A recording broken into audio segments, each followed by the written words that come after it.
যারা photocopy machine নতুন ক্রয় করেছেন কিন্তু এখনও ড্রামের কালি পরিষ্কার করতে পারতেছেন না, এই ভিডিওটা সম্পূর্ণ দেখার পর আশা করি আপনার ড্রামের কালি আপনি নিজেই পরিষ্কার করতে পারবেন। তো শুরু করা যাক। প্রথমে আমরা কভারটি খুলব। কভারটি খুলে নেওয়ার পর দেখেন ডাইন সাইডে একটা লক আছে, ঠিক আছে? ওই লকটাতে আমরা ক্লিক দিব, ওই লকটা আনলক করব। তারপর বাম সাইডে দেখেন একটা সংযোগ আছে, এই সংযোগটা আমরা খুলে নিব। লাইনটি খোলার সময় খেয়াল করবেন যাতে তার কোনোভাবে যাতে ছিঁড়ে না যায়, খুব সাবধানে লাইনটি খুলবেন। ডান সাইডের লকটা আপনি হাতে চাপ দিবেন, চাপ দেওয়ার পরে এটা অটোমেটিক খুলে যাবে। তারপর ভিতরে দেখেন আংটির মতো দেওয়া আছে হাতে ধরার জন্য, আপনি ধরে আস্তে আস্তে টান দিবেন। আস্তে আস্তে টান দিলে এটা ইজিভাবে খুলে আসবে। তো এটা খোলার সময় ভয়ের কিছু নাই, আপনি ইজিভাবে টান দিলে অটোমেটিক খুলে আসবে।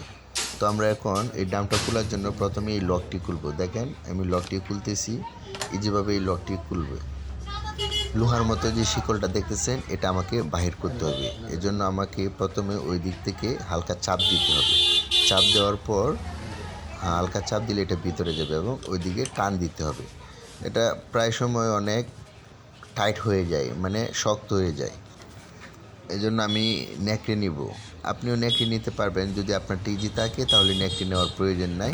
তো এটি যেহেতু পিচ্ছিল থাকে সেজন্য মানে নেকড়ে দিয়ে টান দিলে এই যে ইজিভাবে চলে আসে। এখন আমরা যেটা আলাদা করছি এটাই মূলত ড্রাম, আর আমরা এটাই পরিষ্কার করব, ঠিক আছে? আর ওইটা আমাদের কাজ না, তারপরও যে ময়লাগুলো একটু পরিষ্কার করে নিতেছি, হালকা ময়লাগুলো পরিষ্কার করে আপনি এটা আলাদা করে ফেলবেন। আলাদা রেখে দিলাম। আলাদা রেখে দেওয়ার পর মূলত যেই মূল কাজটা এখন করব, ঠিক আছে? তো ওই পাইপটা দেখতেছেন, এই যে লোহার যে পাইপ মানে শিকলটা, ওইটা পুরাটাই বাহির করব।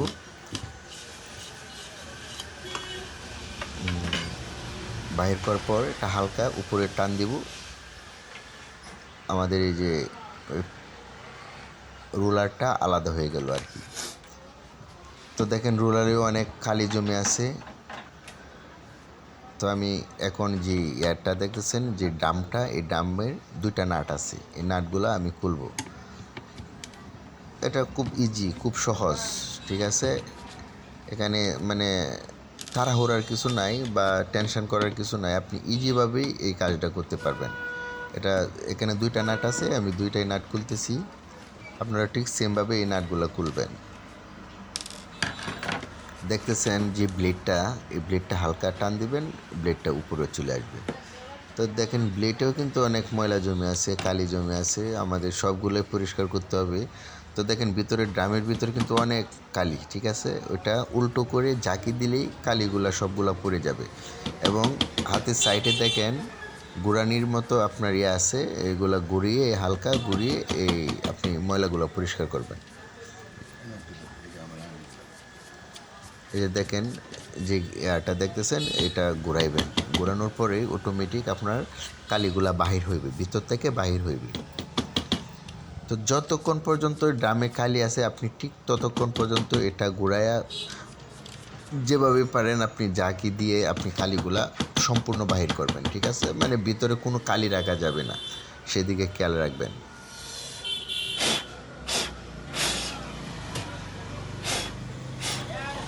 আমি একটু ড্রামের ভিতরটা ফু দিয়ে নিলাম, ফু দেওয়ার পর ড্রামের ভিতরটা অনেকটাই পরিষ্কার হয়ে যায়। এবং আমি যে নেকড়ে দিয়ে একটু মুছতেছি, ড্রামের সাইডগুলো মুছতেছি, আপনারাও ঠিক সেভাবে মুছে দেবেন। তারপর ব্লেডটাকেও পরিষ্কার করে নেবেন। নেকড়ে বা ব্রাশ দিয়ে আপনি ব্লেড পরিষ্কার করতে পারবেন, ব্রাশ দিয়েও করতে পারবেন, নেকড়ে দিয়েও করতে পারবেন, টিস্যু দিয়েও করতে পারবেন। আপনি যেভাবে পারেন সেভাবে আপনি ব্লেডটাকেও পরিষ্কার করে নেবেন। তারপর এই যে আমি যে রোলারটা পরিষ্কার করব। তো রোলারটা আপনি সবচেয়ে ভালো টিস্যু বা নরম কোনো কাপড় দিয়ে আপনি রোলারটাকে সুন্দর করে মুছে দিবেন। তো এটা এত মোছার কিছু নাই, হালকা মুছলেই আপনার রোলার থেকে কালি উঠে আসে। তো আমার কাজ শেষ, এখন পুনরায় যেভাবে ছিল ঠিক সেভাবে আপনি সেটিং করে নেবেন। তো দেখেন আমি সেটিং করতেছি। প্রথমে ব্লেডটা ব্লেডটা লাগাইতে হবে, ঠিক আছে। ড্রামের উপর ব্লেডটা দিয়ে সুন্দর করে যে দুইটা নাট ছিল ওই দুইটা নাট লাগিয়ে দিবেন।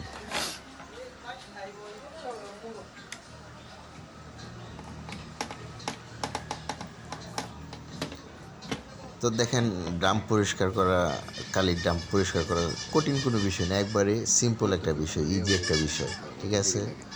তো এটা নিয়ে আমরা অনেকেই টেকনিশিয়ানের কাছে যাই বা তাদের কল করি, তাদেরকে অনেক খরচ দিতে হয়। এটা যদি আপনি শিখে রাখেন তো এগুলা মানে একটা বেশি খরচ থেকে আমরা বেঁচে যাই, ঠিক আছে। তো এটা আমরা নিজেরা শিখে রাখা ভালো, যারা ফটোকপির কাজ করি। সহজ একটা বিষয়, মানে একবার দেখলে এটা শেখা যায়। তো আবার এই যে রুলারটা ঠিক সেভাবে সেটিং করব, সেমভাবে সেটিং করার পর আমরা যেই শিকলটা ছিল মানে শিকটা, ওই শিকটা ঢুকিয়ে দিব।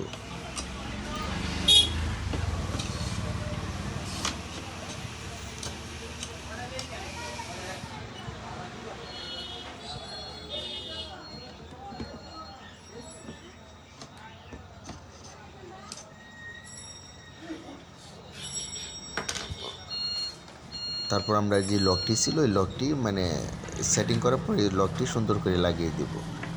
তো যেভাবে ছিল ঠিক সেভাবে আপনি আবার মেশিনে লাগিয়ে দিবেন, ঠিক আছে। তো সহজ একটা ভিডিও, সহজ একটি কাজ, না শেখার কিছু নাই। আশা করি ভালো থাকবেন।